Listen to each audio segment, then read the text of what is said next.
लगातार पहाड़ों और मैदानी इलाकों में चल रही बारिश के चलते अखनूर में चिनाब नदी उफान पर है। अभी की बात करें तो अभी चिनाब नदी का जल स्तर 27 फीट पे है। आप ठीक तस्वीरों में देख सकते हैं, ये चिनाब नदी है। जिस तरह से चिनाब नदी ने अपना उग्र रूप दिखाया था, उसके चलते लोग काफ़ी चिंता में हैं। आप ठीक तस्वीरों में देख सकते हैं, चिनाब नदी है। चिनाब नदी का जल स्तर अभी बढ़ा हुआ है। प्रशासन की तरफ से जो आसपास के जो लोग हैं उनको अलर्ट कर दिया गया है कि वह चिनाब के किनारे ना जाएं, क्योंकि जो निचले इलाके की बात करें तो जिस तरह से चिनाब नदी उफान पे थी, 49 फीट पे पहुंच गई थी, उस दौरान जो निचले इलाके हैं उनके घरों में पानी घुसा था। जैसे बात करें इंद्री की, तो लगातार लोगों को काफ़ी दिक्कतों का सामना करना पड़ रहा था।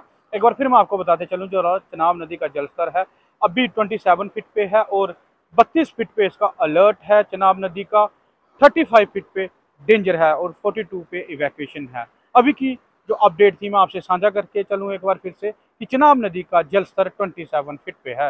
न्यूज़ 18 के लिए सुन अखनूर।